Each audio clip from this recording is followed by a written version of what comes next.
Well, hello and welcome. Thanks so much for joining us on another episode of this podcast. I'm Justin Humphreys. I'm Chief Executive and Head of Safeguarding Development at 318, the independent Christian safeguarding charity. We support in excess of 10,000 organisations across the UK and internationally. We equip, empower and encourage them to create safer places for those that they work with and minister to. It goes without saying that the role leaders play is huge in this, especially in terms of culture setting. And that is why these conversations that we're having are so important. So, of course, I'm joined by my co-host, Reverend Dr. Kate Middleton. Hi, Kate. Great to hang out with you again. So what's going on for you? Hey, Justin, really good to see you. Yeah, well, interestingly, we're going to think a little bit about culture today. And I've had one of those contrasting days of culture because I have done a walk with my dog today when I was not calm and not peaceful because he was neither of those things. And then I went to do a pastoral meeting with someone who sent me a beautiful message afterwards saying what a person of peace I was and calm. And I did think if you'd seen me with the dog an hour earlier, you would not have had that same reflection. And it just made me think how we're often required to bring so much different things to different spaces in our roles as leaders and in the home and all the other spaces and contexts that we lead in. So for those who haven't met me before, I am the other Kate Middleton in the UK. That's what I'm often known as. And I am a church leader, an ordained priest in the Anglican Church leading down here in Brighton. I'm also a psychologist and I'm one of the leaders of the Mind and Soul Foundation. We're a national organisation passionate about everything to do with mental and emotional health and well-being, and particularly those spaces where the church supports people in the community and in leadership in those areas. Fantastic. Are we going to see the dog today? No? I'm really hoping not, because I'm trying to bring my calm persona in this space today. Yeah. Okay. Well, look, today we're joined by not one, but two people, bonus, who I've had the pleasure of being connected to in one way or another for some time now. In fact, this is not the first time we've spoken together in podcast terms. So I'm super excited. I know this is going to be a really good conversation.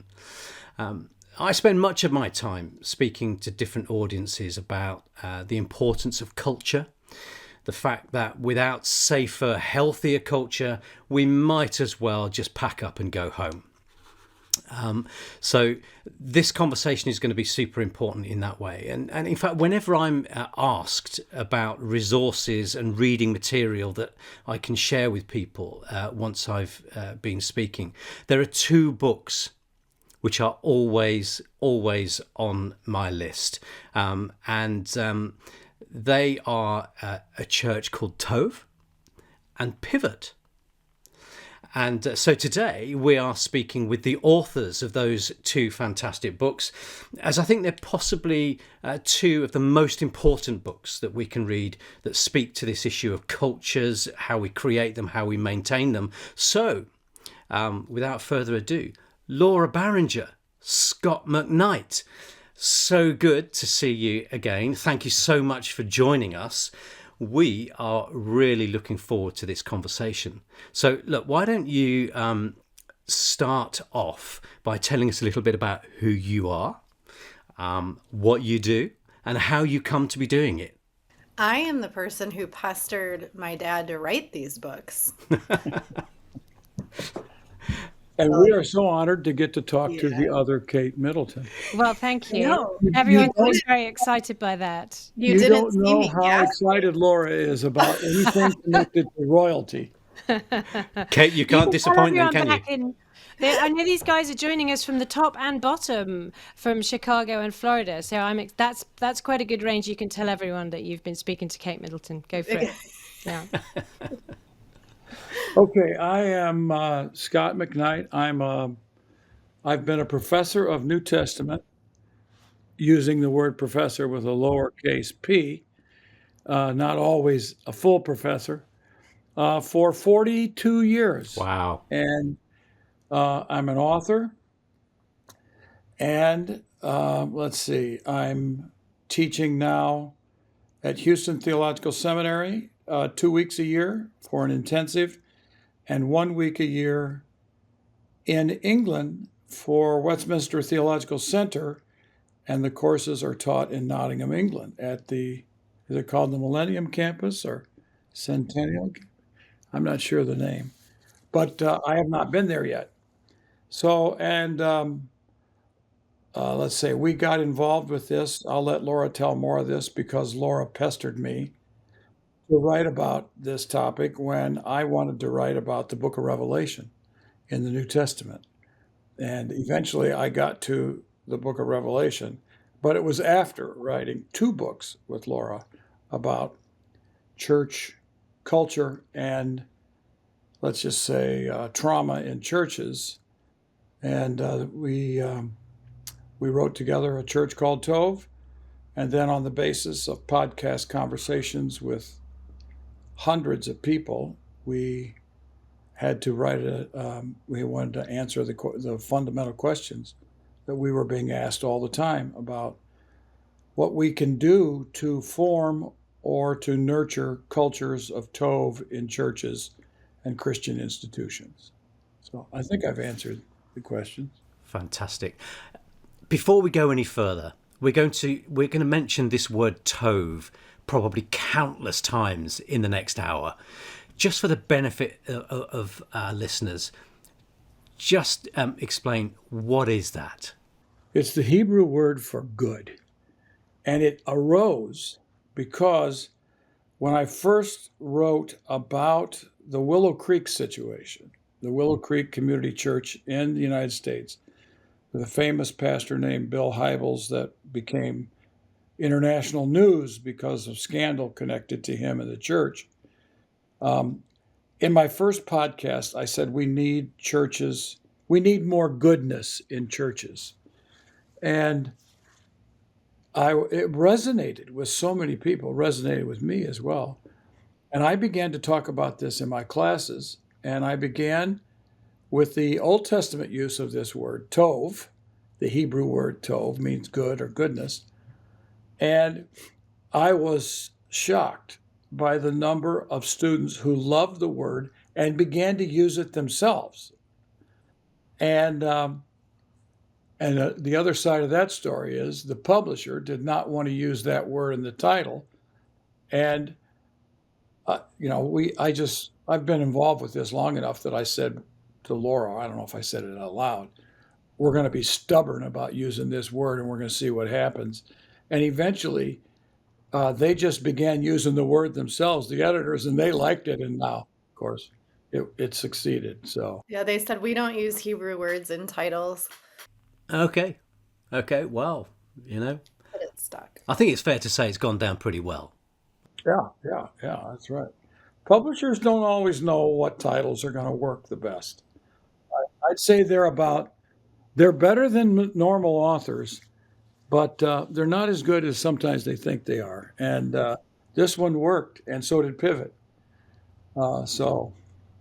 What I love about it as well is, and you guys have alluded briefly to some of your own history and experience of coming out of a difficult church situation. And we've, in the national and international church, we've heard about so many of those over recent months and years. And this was really what has led Justin and I to do this podcast, because what we heard was so many people picking out the things that were bad, the things that went wrong, but so little conversation around what does it look like to do this well. And as a church leader, as someone called to ministry, I was having so many conversations with other leaders about that and their anxiety and questions that people are asking. How do we do this well? How do we create this, the thing that we are longing to create, the church, the community, the cultures that the Lord longs to have for people to flourish. And what I love about your book and this word Tov is that it is exactly about that. And we would love to chat much more about those good things and how we bring those into culture. But I guess we do have to start with where we're at. And I'm interested what you think are the big challenges of leadership in this season, and what your experience of seeing when church can sometimes create cultures that are the exact opposite of what we're perhaps called to create. I wonder what you think are the biggest difficulties, the things that can lead us down the wrong path.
Yeah, I don't want to pretend I'm any sort of expert on the church. I've spent decades as a teacher, and this is not a journey that I ever plan to take. Sometimes I'll be sitting in an interview like this or on a podcast, and people will ask like question like you just asked, and I think, what am I doing here? Like, it's kind of an out of body experience. But by the grace of God, here I sit in a spot I never thought that I would. But I can speak of my own experience coming out of a church like Willow Creek and um, learning after I left how the culture impacted me. We talk in our books about how culture is active, like, it impacts us, but we also impact, I'm not using the right word, we also influence it. And I did a lot of influencing the culture when I was at Willow. I didn't realize it at the time, but after we left Willow, um, recognizing some of the like the danger almost that does to a person's heart. Like we had met some of the I should say we knew some of the people in the inner circle, if you will, at Willow, and I caught myself later realizing, like, the closer that I got to the Hybels circle and the center of power, the more important I felt. And so it's not just the impact it has on us, but we impact it as well. One time, my husband can tell you, we were sitting in the lobby at Willow, and Bill Hybels walked by, and I behaved like I saw Kate Middleton. Say, He was like, "Laura, he's not a celebrity." I'm like, "Yeah, he is. He's got bodyguards around him." But that just is an example of one person, me, how we influence the culture as well. And I think it can be dangerous to a person's heart and spirit. It's lost the purpose of what going to church should be.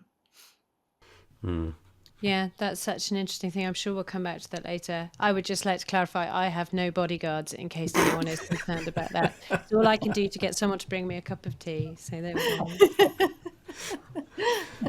I'm glad you cleared that up, Kate. Yeah. No, great. Yeah, and all of that fascinates me. The extent to which we, I think, as you put it, Laura, are both impacted but also can influence. In Tov, you start by suggesting that every church is in fact a culture.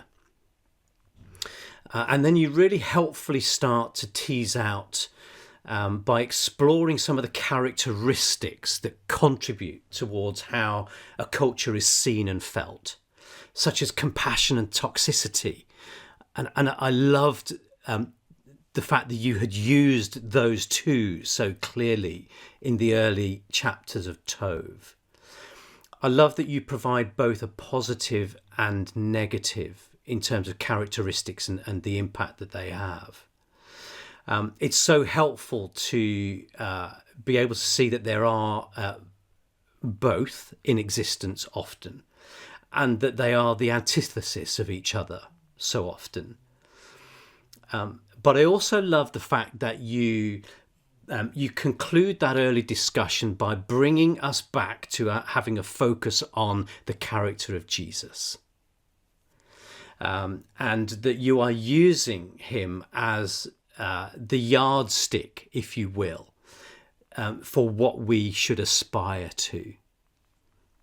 So you've mentioned power already, and we could probably do a whole series on how Jesus modeled power. But what is it, in your view, that makes church culture so powerful in our lives? I think because it's like it's living and breathing.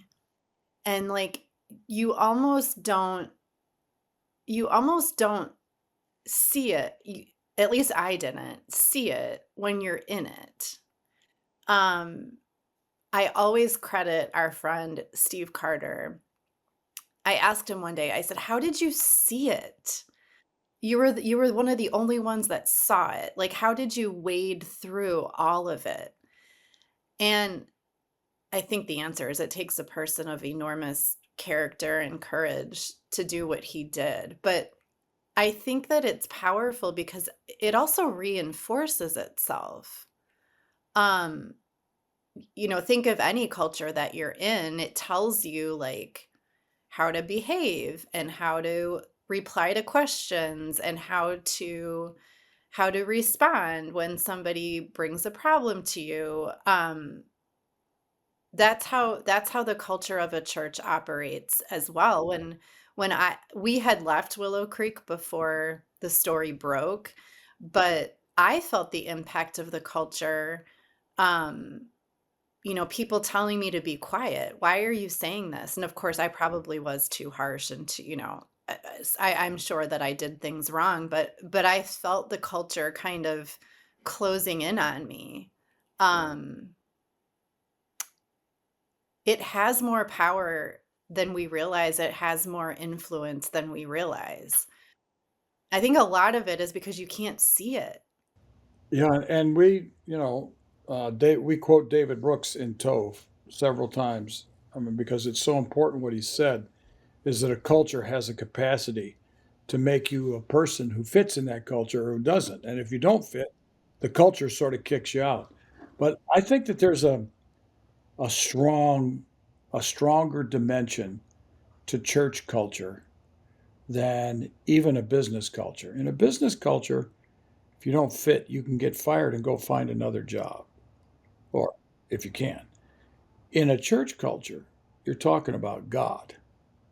You're talking about the Bible. You're talking about the Christian tradition. And if you don't fit, you can begin to wonder if God loves you. You can begin to wonder if this is a message from God about you. So that theological sacredness of a church culture transcends normal cultural influence on a person. And unfortunately, for those of us who are Christian leaders in churches, our voice can influence the culture in such a way that people begin to equate our voice with God's voice. And so I think this is where the church culture becomes uber powerful because it's connected to God. And if you're in a denomination in the United States, what we call non-denominationalism, and you have been, let's say, in that culture for 10, 15, 20 years, you may think this is the only true Christian culture in the world because non-denominational churches in the United States seemingly have the capacity to convince many people that their church is the most faithful church in the world. This was the message that Willow Creek spun from its platform yearly, especially when they were doing anniversaries of how long the church had existed. But it's also, I've learned, because I've spoken in hundreds of churches in my life, it's also typical for churches to be sales savvy about the significance of this little local church or big local church and how faithful it is. And then all of a sudden, if you've been in this church a long time, then you ask the question, do I even belong in a church? Do I fit? What's wrong with me? So that's where that one for me, Justin, it goes in that direction, along with the power of culture. Yeah, absolutely. And I wouldn't say that this isn't the case in career and business contexts. But isn't there something additional about the context and the culture of church that speaks to our identity?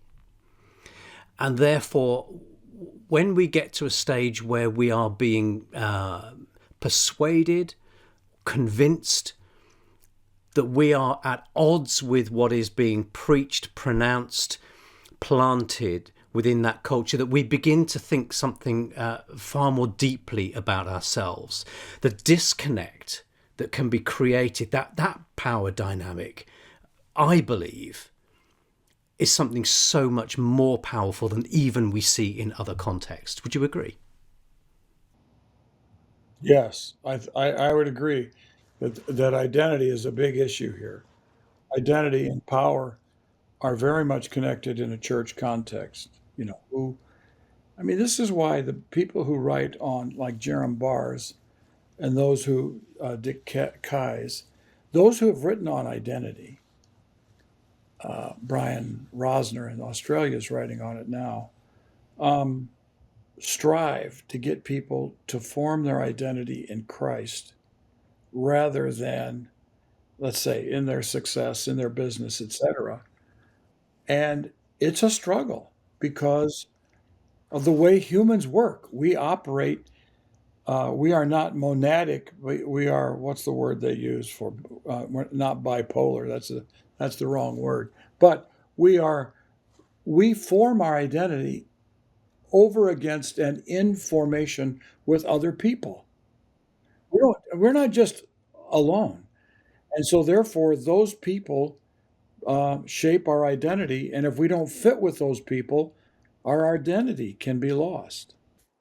People will tell you, those who have been either wounded or abused by the church, that it's a particular hurt that is different than any other sort of hurt. I think it's the spiritual dimension. People question their existence, their relationship to God, if they matter.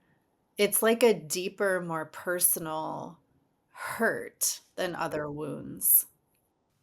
Yeah, and as Justin was saying, which I think is really key, and I think you've both said as well, there is an explicit dimension of character formation in the church. We are trying to become people who we perhaps aren't, to develop, to grow, to become more like Jesus. And therefore, if you feel like you haven't fit, there's a sense of that you can feel a sense of failure with something much bigger than just one culture, one context. That can be really hard. I love that phrase that you used, Scott, the theological sacredness of these cultures. There is something that's incredibly important about what we're forming here that's much more than just a human club for people to join, because it speaks of something beyond our humanity. And that's something that shapes the people we are, but it also holds our hopes and our dreams and that sense of what we're created for. These are really huge issues, aren't they, for us as people to hold, alongside just the realities of muddling in together as a people in a community trying to do life together. Yeah. And I think something else that you mentioned that really struck me is that sense of sometimes the narrowness of church culture, that there is a way you are supposed to do things. This is the way, this is how we do things. And it's can become quite binary. Either you fit with that or you don't. And that's often leaves people feeling like they're in the wrong. And I think what's interesting in this season is that certainly in the UK and also in a lot of the church context that you guys will be familiar with, a lot of us as leaders were formed in one culture. I don't know what you would want to call that, the sort of charismatic evangelical culture is probably the language we would use in the UK.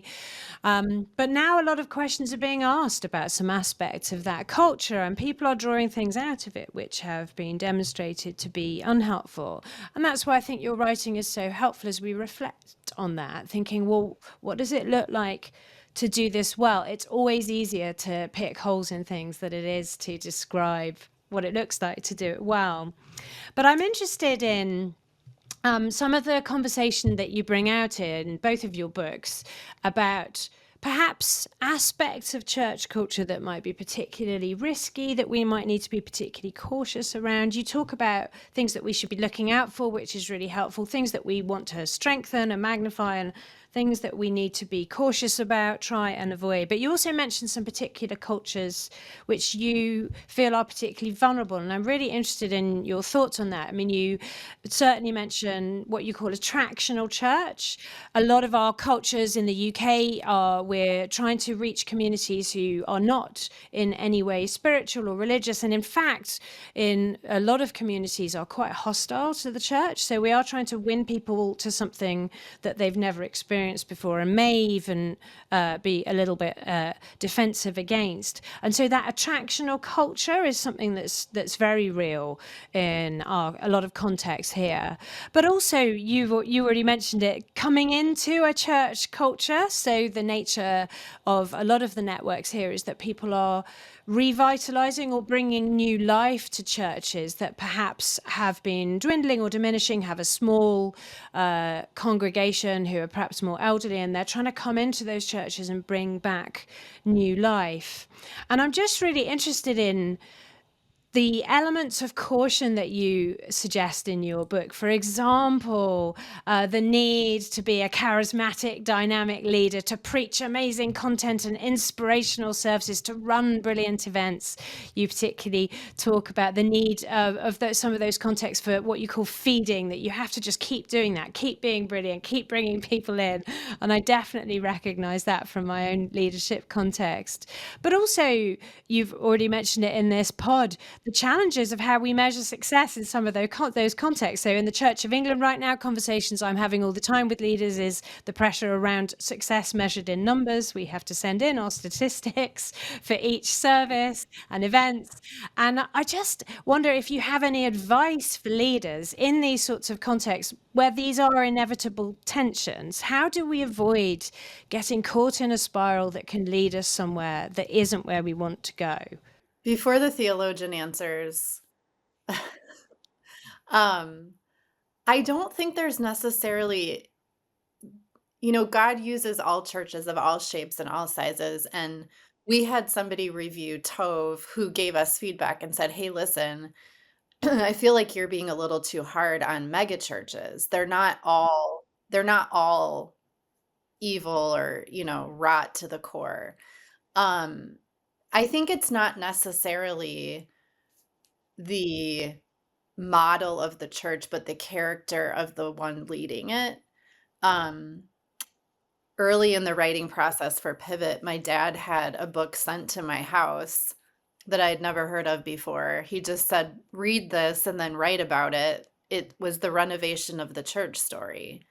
If you haven't read that book, I highly would recommend it. And it wasn't necessarily the attractional model that was the problem, but the character of the leaders who recognized it in themselves. It was their character that had become the problem, their ego, their ambition. And something I really love about the book is their confessional, the way that they recognized and submitted to the Spirit and confessed what had gone wrong inside themselves and then change the model. But I don't necessarily think there's something wrong with the attractional model. I think it's the character of the person leading it that matters.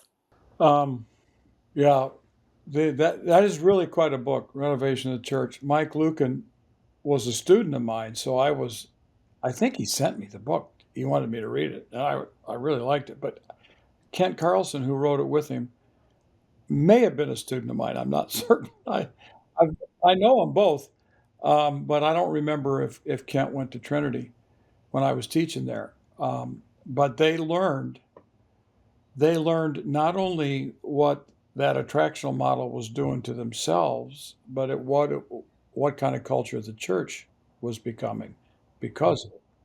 Because the more attractional the model of a church, the more Sunday morning becomes the focus of the church and entertainment becomes the culture. And sitting there being wowed and mesmerized by amazing music called worship, amazing sermons, and they're often motivational speakers. And at Willow Creek at that time, it was very big to have like stage actors. I mean, they would do drama, and they were really good. I mean, it was really something. And these people were creative, and they had all these people. They would have different teams of people every week. It was really quite impressive. But to me, Kate, you asked a question to me. You asked a question or made a point that I think is far more important to consider and fatal if actually pursued with passion, and that is how much bringing money in donations and offerings and gifts shapes a local church. Because without a certain amount of money coming in, the pastor can't be paid and the bills can't be paid at the church, and then you begin to do things that won't hurt the income of the church. And you begin to say, I have students who say to me, if I were to teach this, I would lose my job. And it would lose the job, not because they'd get fired, but because the people who are primary givers would leave. And in this sense, the old model of, let's say, I've been to Denmark several times, the pastor is paid by the government. And this doesn't make them better pastors, but it sure does completely renovate. I've noticed they have almost the Danish church, the Danish Lutheran church, they call it evangelical because that's the German word and the Danish word for Lutheran. They have no attractional models. All the non-denominational, the Baptist churches, they have attractional models, and they want to get more people because they want to be able to have a building, and they want to be able to pay their bills, and the pastor wants to be paid full time. The pastor doesn't want to have to work at Starbucks or whatever coffee shops you guys have in England. So the pastors are accountable to the government. Yeah. And largely they just do what you just said, Kate. They send in their statistics every week, in which you probably have read about Eugene Peterson and his story of this. He started sending in all kinds of crazy things and no one ever responded. So he knew they weren't even reading. They weren't even reading his report. Love it. Oh, it is really funny. He told that story twice. And Like, what did he send in? oh, he sent in that he was having an affair. This may not be recommended. to Yeah, any listener. and he didn't even get a response from Do me. not try this at home. Yeah. But it's interesting what you're saying. I mean, I've heard people talk about that before and it sounds wonderful. Unfortunately, the reality for most of the leaders who will be listening to this, certainly in the UK, is that they are in a position where, unfortunately, they are holding that tension. And I wonder, what does it look like to hold that well? Is it about awareness, do you think? I mean, you talked, Laura, about the character of a leader, and gosh, as a leader, I'm thinking, man, that's a lot of pressure. I mean, on us, but on the Lord who calls and shapes and forms us. I'm saying that hastily to reassure myself, but is it just about that? Are there tools? I mean, we will talk more about some of the tools that you guys recommend, but how do we hold that tension well? I'm not saying ignore skills, I have the honor of speaking to teachers a lot, not a lot, but often. And I tell them it's not that we should ignore our skill or ignore our practice or ignore other parts of what is required by a church leader. I'm not saying it's not important, but based on what we've read and what we've researched and my own experience and my dad's experience, we have found that character has more influence than anything else. And that focusing on character development in leaders in the congregation creates revolutions, goodness revolutions in cultures.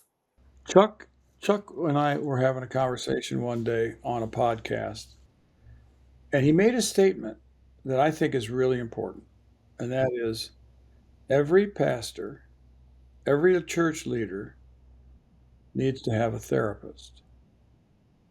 And he believed that every pastor needs to go through a thorough MMPI, if you know what I mean by this, and through the DSM-5R, whatever it's called now. My wife's a psychologist. So you go through this, and this, in a sense, this record of who you are needs to go with you and to become known to search committees and to central leaders in a church, because then you're known as well as your persona that you portray is known.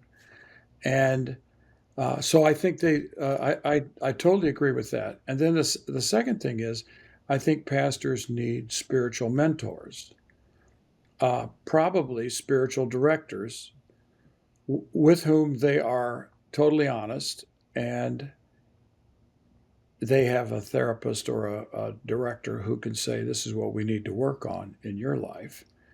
And when the pastor becomes someone, the leaders become someone who is being formed intentionally and consciously, introspectively, they will become more empathic toward those who are in their church.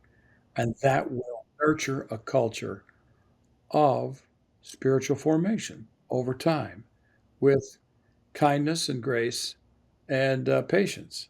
I also feel like we as a congregation don't allow for pastors to make mistakes. So there's like, my therapist says, Laura, you hold some of these pastors to really high standards. I'm like, well, yeah. And he's like, I think you need to stop doing like people are going to make mistakes because we're all fallen. And if we don't allow our pastor to make a mistake and admit and confess and then forgive, we're setting up a culture where pastors have to be perfect and then hide what they've done. That's so interesting. Yeah, I love that. Yeah, but I would also say that people expect pastors to be good Christians. Of course. Yeah. They expect that. Yeah. And when a pastor has an affair, the trust is broken. People say, I don't know if I can believe you. I mean more like, I'm not talking about necessarily a sexual sin, but not something that would disqualify you from ministry, but like maybe a financial decision, or Or you just a guys know, rubbish sermon, a rubbish sermon, like an off week. like I don't know. I feel like oftentimes there's a lack of pastors can't admit that they've done something without, oh my gosh, people are thinking I'm not perfect and I shouldn't be a pastor.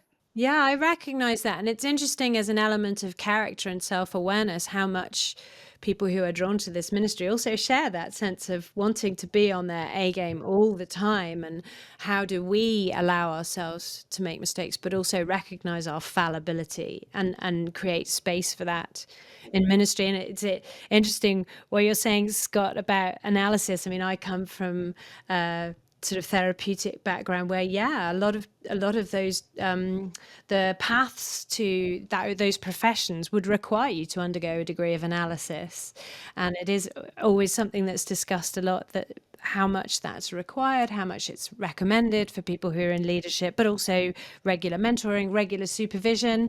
As a therapist working, you would usually have a supervisor who you would share with, who knows you very well and brings that external opinion. And I think there's a lot of conversations about how we can bring that into ministry. But I love what you're bringing there, Laura, about the, as you've said already, the sort of two-way recognition that culture is also formed by those in the congregation. And we may well have people listening who aren't the leaders themselves, but are very passionately interested in this. And so I think that's a really good response. I'm also thinking the leaders listening might enjoy reflecting on the fact that maybe it's not just okay, but even valuable to sometimes not do something perfectly, not run a perfect event. It'd be so refreshing to Yeah. the pastor just be free to say, I messed up. I did not do this well. I sent this organization money and I shouldn't have done it. Or, I took a picture with so and so and posted it, and I shouldn't have done that because it triggered people who have been hurt. But I don't feel like as a congregation we allow for that very often. And if we could it would be refreshing to have a pastor say, I did not do this right. And then for us sitting there to say, it's okay, we forgive you. We hope you're enjoying this conversation on healthy leadership. If you're interested in more content like this, why not subscribe to My Spring Harvest Plus for access to over 12,000 talks from a range of speakers to help you develop as a leader and grow in your faith. There's thousands of talks from previous years at Spring Harvest alongside loads of other Christian events.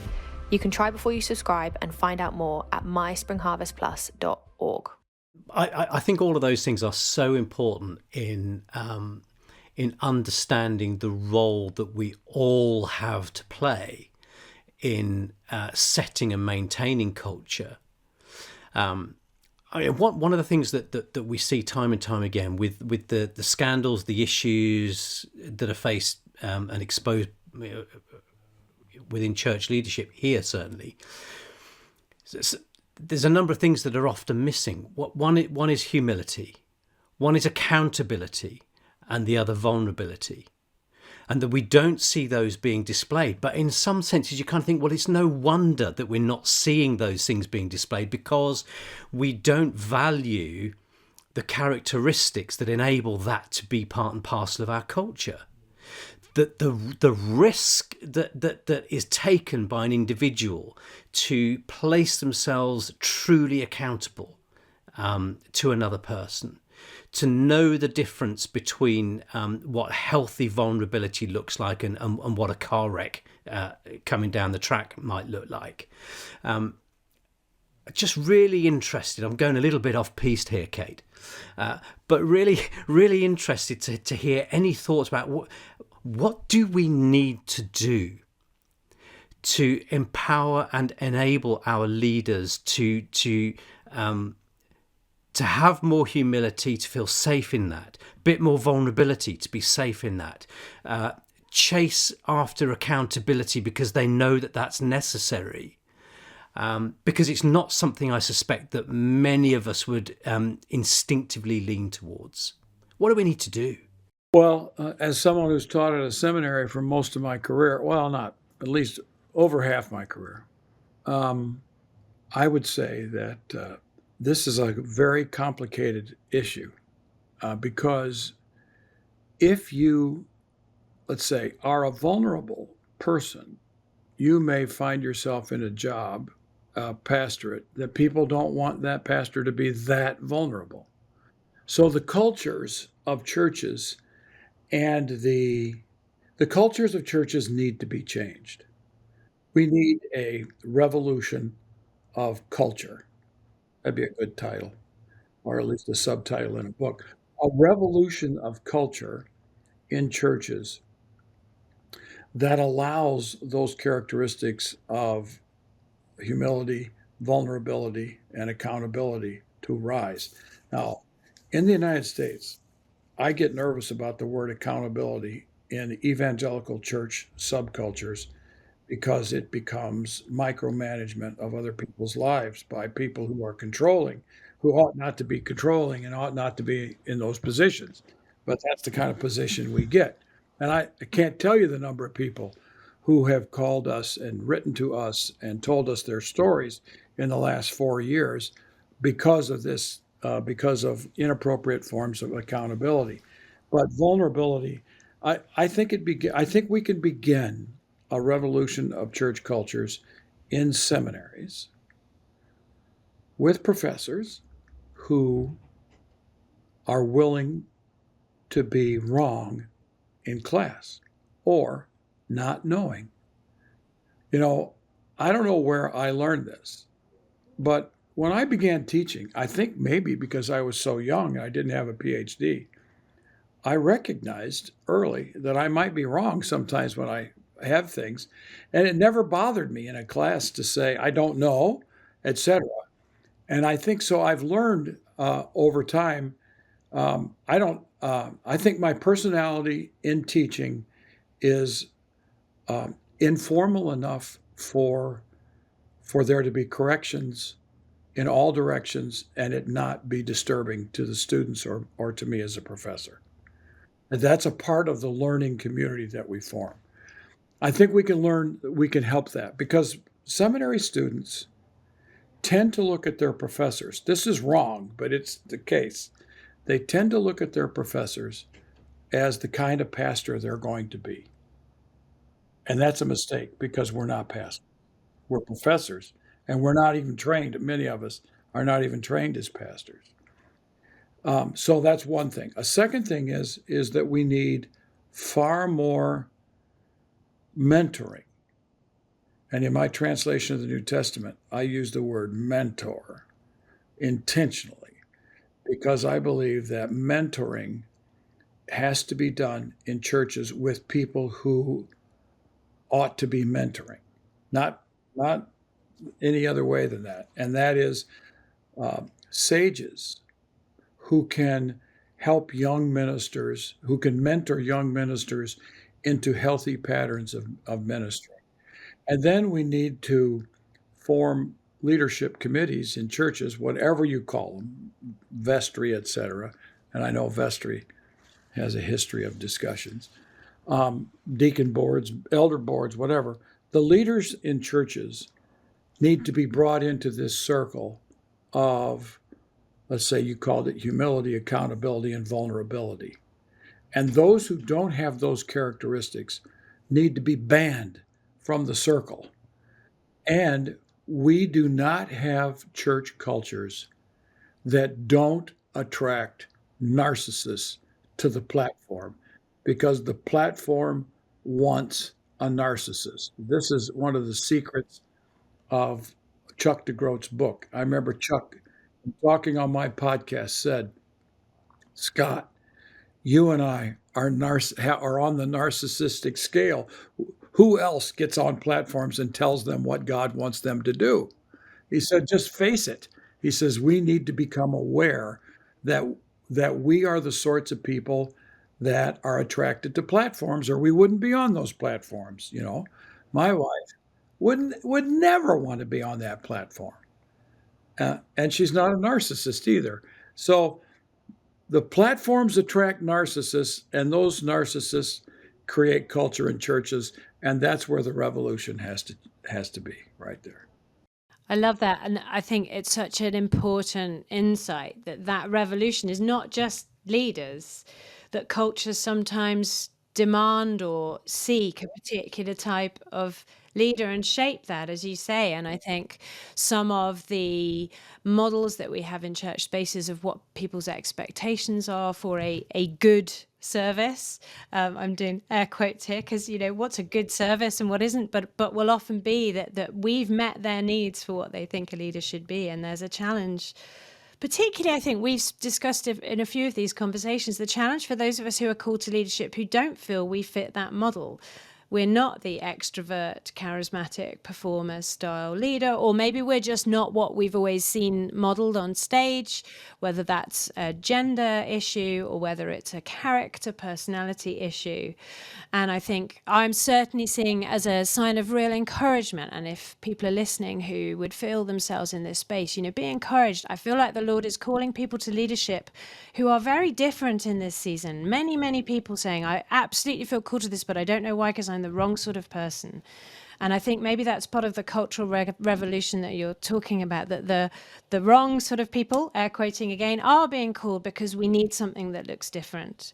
But it's interesting to reflect that to bring that change is going to require not just different leaders, but a different expectation from those of us who are already in the church, not the people we're reaching out to, but those who are already in the church, and bring our expectations and our demands of what a leader should be. Totally agree. I am one of those wrong types of people. I relate a lot to that, to what you're saying. What would happen? What would happen?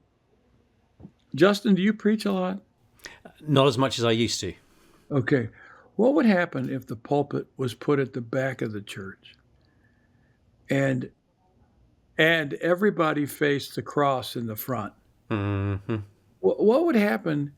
I love that. Yeah. I What saw would some of your reflections on that, and you made me chuckle because you were talking about the model where it's circular as well. Yeah. And I've preached in some of those contexts, and I just got really dizzy because I kept spinning around and I didn't know who to look at. But I think that's my That happened personal to me. issue. That The happened to me clicker. at Rob Bell's church in Grand Rapids. It Yeah. was so weird to do I that. have been in some of it, but I also think there is a really interesting message, and I've been to spaces that have explored that sort of thing. Like, what if we actually change the dynamics, take the band off the stage, so they're playing from within the congregation, and there's some great stuff, of course, in some of our historical traditions where things will happen from within the congregation. I mean, gosh, in the High Anglican Church, the gospel is always read from within the congregation. It's a significant sort of embodiment of something that's really important. So there's some interesting reflections there. But the reader faces the congregation, right? Not in those traditional contexts. No, they would be facing with the congregation, facing the altar, facing the cross. Oh, Yeah. not in our Anglican church. Oh, Well, it is. the Anglican is a broad church, isn't it? As Yeah, they say. it is.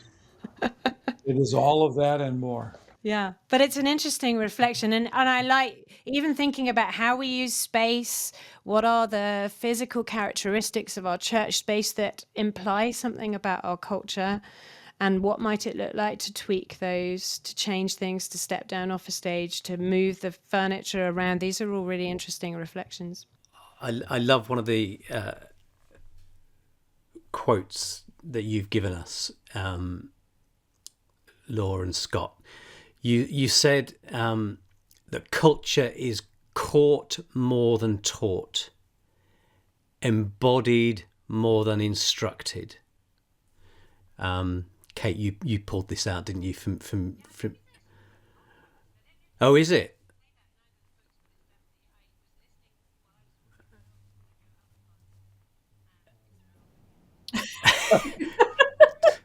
$200 and some odd, we're told. Too many.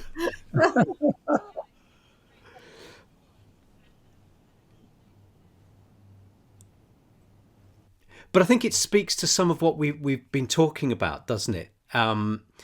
About how we keep balance, awareness to that desire in some of us, maybe to want the spotlight, to want the platform, and it's not wrong to be gifted as a public speaker, as an advocate in any context, but we need to be super careful that we don't think too much of ourselves and get to a point where actually we're no longer operating in that gifting. We're operating out of, I don't know, a number of different things, potentially a selfish desire for adulation or whatever it might be. And I think the truth is that for many of us who are used to speaking, being on platforms, whatever it might be, that's a constant check that we need to keep for ourselves, right? Constant. Yeah. And if we don't, I think things are likely to go wrong. Using yourself as an example is always a dangerous game to play. But over the years, I did not want to become a famous Christian celebrity by saying yes to every invitation and jumping on every platform that I got. And so, and partly because my wife finds it to be a nuisance to schedule all these airplane flights in the United States. I say no to 75% of invitations to speak, in part because I don't want to be tempted by that culture. I do not like that culture. I don't want that culture. I love classrooms. And classrooms are most of the time about 20 to 30 people. And those are far better for reality than, when you're on a platform. And I've spoken in churches where the average attendance is 25,000 people per week. Some of these big churches. And people idolize people on those platforms. And after a while, it becomes intoxicating to be on those platforms. And it is impossible, I would say, for it not to impact you in a negative way. To do that every week or 50 weeks a year, and how many of them have the grace and the humility to say, no, I'm only going to do this 20 times a year, and we're going to share that pulpit. So, Justin, I totally agree with you, but I think that we have a church culture in our evangelical world that attracts people who want those platforms. And that's where the revolution has to take place. Yeah. And it's an interesting challenge to us, I think, even in the smaller moments. Well, I know for me personally, one thing that my son has said to me really recently and has really made me reflect, because he came to one of my services and he said that night when I was putting him to bed, he said, I'm not sure about the you in church. He said, it's not you. He said, I don't really like that person. She said, she's really different to how you really are. And I thought, oh my goodness. But then again, when I am leading, there is a call to me to lead. So there will be an element of what he sees there that's different. But it really made me reflect, like, am I actually portraying a different person in those moments than the core? Because we all know that to be the best leader that God has called us to be, we would bring ourselves to leadership, not recreate someone else or a model that we were formed in. And perhaps particularly in this season of need of revolution, I'm loving this language, that's even more a question to us. What does it look like to be yourself? Not the person you think you're supposed to be, or that your congregation maybe even want you to be, or the culture that you've been dropped into might demand you to be, but to actually be yourself. And that sometimes requires a lot of reflection and take into those spaces that we've already talked about, the mentoring, the supervision. Yeah, the platform creates a pulpit that creates a persona, and there's an inevitability about that need, and if you're not aware of it, then it's gonna be negative. It's gonna begin to impact you in ways that are unhealthy. So I have a question around this quote that Justin has mentioned, culture that's caught, embodied.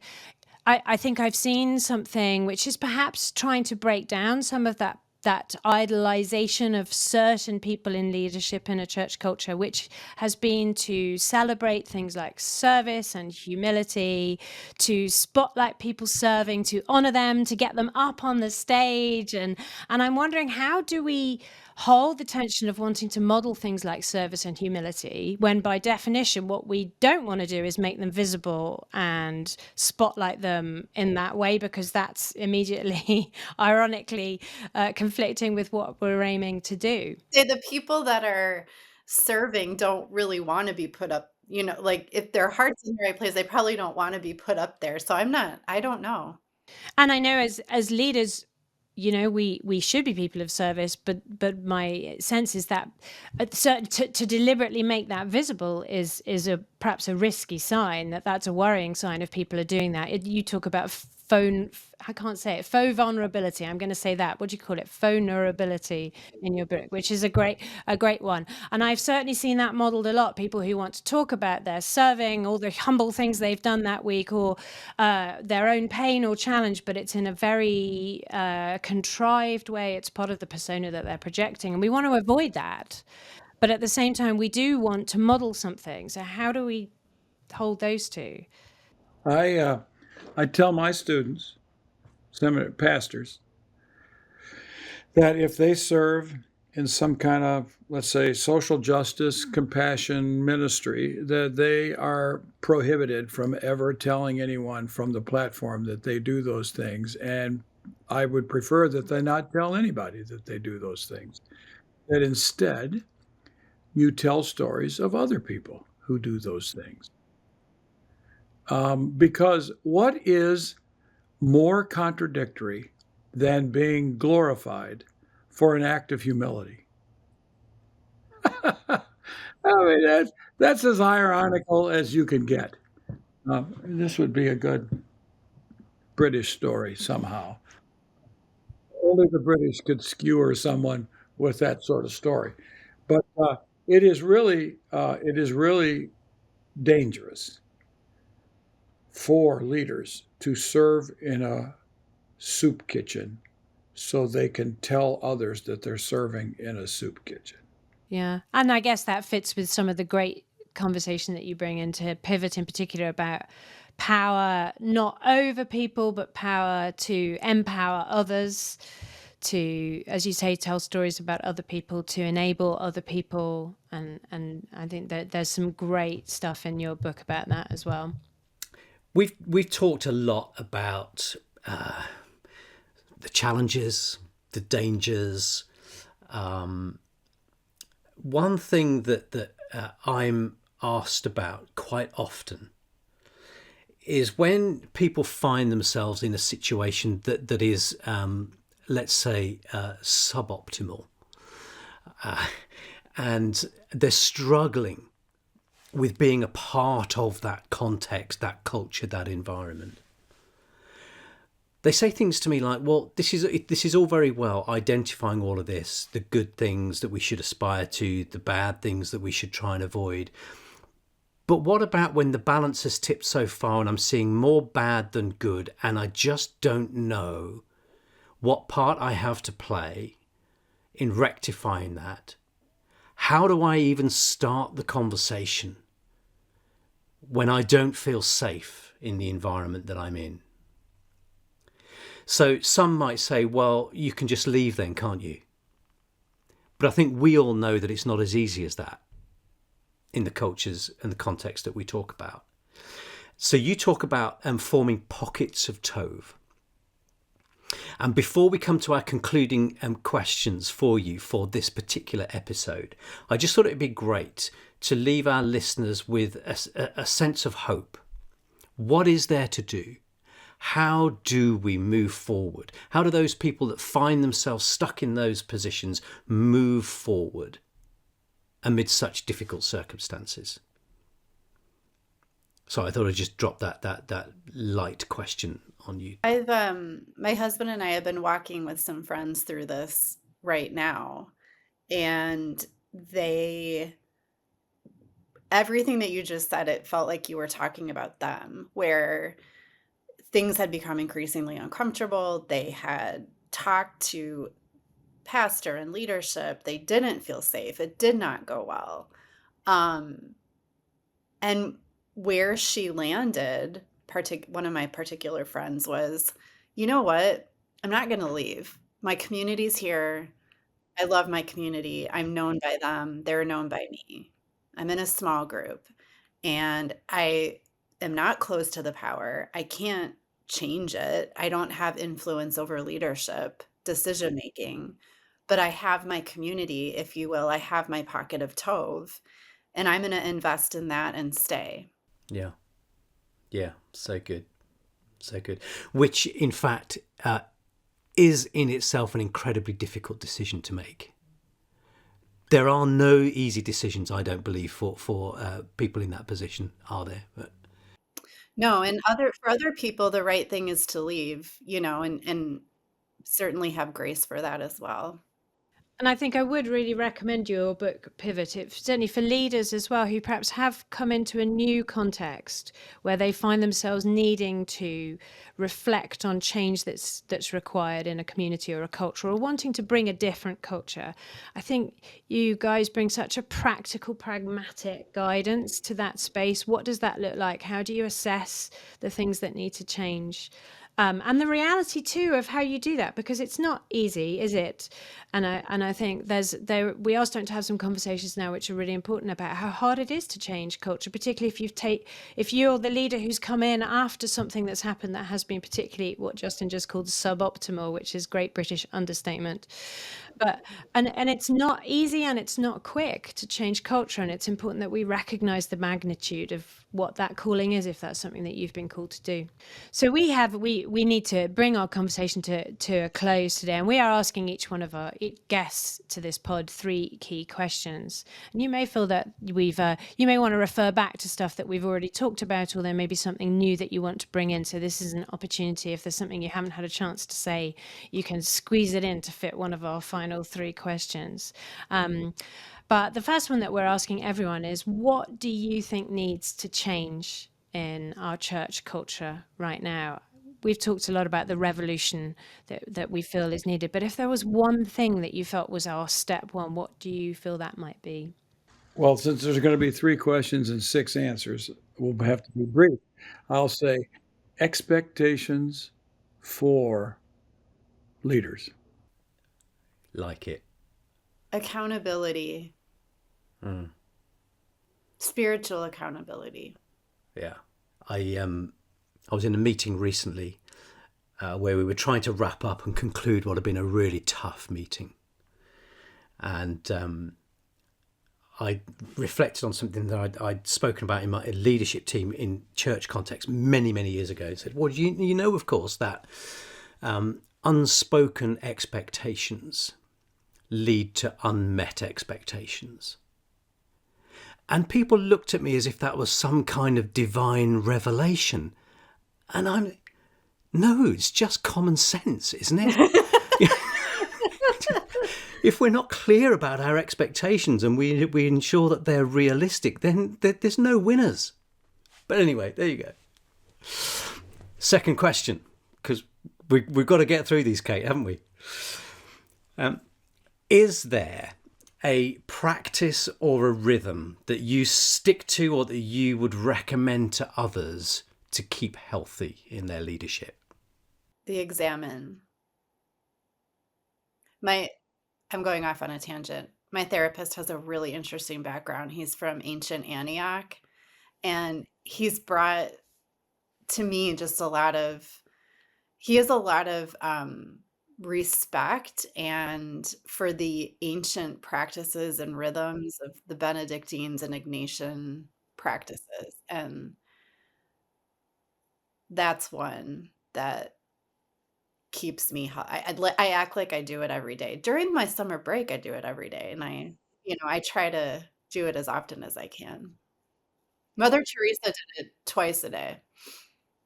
That's examine is the Catholic tradition of the point I would make, which is the more evangelical tradition, and that is daily Bible reading connected to prayer and not done for the sake of a sermon. Yeah. I think pastors should be reading parts of the Bible they're not preaching on. Yeah, this Very is good. a responsibility, isn't it? It's something we do often have to be so intentional about because leadership is busy. Yeah. And sometimes it's hard to make the time or even just to not feel guilty about using the time. But this is so important. It's the foundation of everything that you bring to leadership. If your character gets twisted, then the culture that you form will become twisted. And no matter how much you desire to bring something better, your impact will be shaped by that. And so I think that's such sage advice. But it's even for me, I say that, but like you, Laura, like we do these things more in our downtimes, don't we? We're in the quieter times or the holiday times. And sometimes I think as a leader, there are no quieter times. In the car, that's my Just quiet. one busy season to the next. But I'm My interested commute in to that. work and my commute home. Yeah. As we finish then, is there a particular Bible passage or a story or a verse that particularly comes to mind when you're thinking about this topic that you would share to inspire those who are listening? I've been studying for I kind of stumbled into this. 2 Corinthians 10-13, the least attractive 4 chapters ever written by the Apostle Paul. And he's angry and he's sarcastic and he's smarting off and he's bragging when he says he's not defending himself, but he is. Whenever you say, I'm telling you a story about myself, but I don't want you to think that it's about myself. I mean, it is about yourself.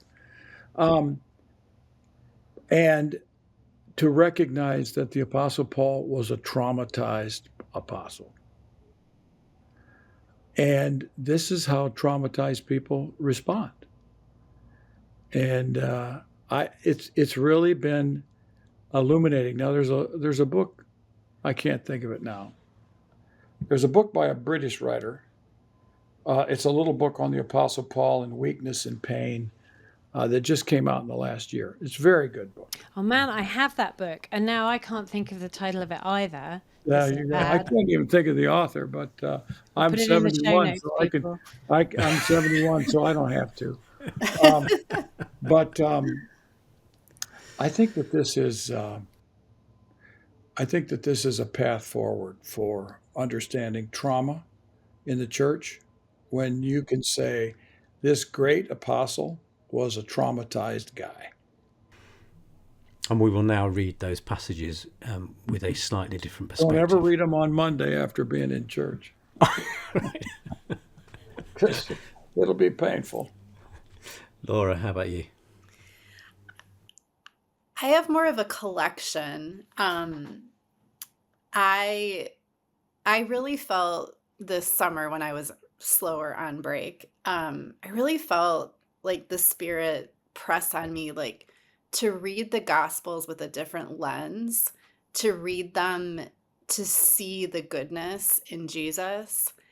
And so I did, and I was so just stunned by his kindness and compassion. And my therapist laughed at me because I was like, I really like him. He's like, who? I said, Jesus. I really like him. He's like, you act like you haven't been reading this your whole life. I'm like, I know, but like, I'm really drawn to his goodness and kindness, and like a person that was just beaten down and that other people had ignored. He would walk over and acknowledge their existence and their humanity, and the way he would say, you're forgiven, go, you know. I forgot what your question was. That was a good answer to that. Yeah, the No, I question love it. We were works. just thinking about Bible passages or what inspires us. But you're right, isn't it? Like, how often do we reflect on the leadership example of Jesus and how little that corresponds with very often the pressures that we put on ourselves as leaders? Yeah, that's a It really beautiful changed how I reminder. read the Gospels. Excellent. Well, as ever, reflecting back on when we were kids in Sunday school, if ever there was a tricky question, the right answer was always Jesus. There are so many church jokes that end with that. And the answer is always Jesus. The answer is always Jesus, but I genuinely believe in this case it is absolutely true. I really like him. Absolutely true. Look, we're all out of time and we're out of questions. Well, we're not out of questions. We can Well, we're keep not. going forever, but No, we these did have a guys few a more, life but we just to haven't been able back to get to them so yet. Thank you so much, both of you. It's been amazing to chat to you. Thank But you. what we do like to do is just close with a quick prayer, if that's okay.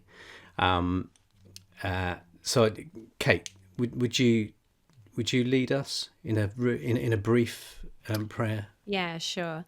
And let's just take a pause. Maybe if you're listening to this, maybe like me, I often listen to pods when I'm out walking with the dog, or maybe you're on a commute, or whatever it is that you're doing, you might just be able to pause, take a breath. Just remind yourself of the Spirit of the Lord who is with you, who fills you, his love surrounds you. This is our root, this is our foundation. And I would love just to reflect and pray on Laura's reminder of the character of Jesus. Lord God, we thank you so much for the example that we have, that Jesus came to earth, God in a human body, the divine combined with the human, the perfect model of what it is that we aspire to, but also what draws people to you, the love, the compassion, the kindness, the humility, serving others, caring for others. Lord God, help us to follow that example. And in the many pressures and tensions of leadership in this season, give us wisdom beyond our humanity in the decisions we make, the priorities that we hold, and the people that we shape ourselves to be, the people we turn to help us be shaped. And also the practices that we make space for, Lord God, as you in your grace and your kindness, you shape us. May we always remember that it is your power that we do this through, not our own. In Jesus' name, amen. Amen.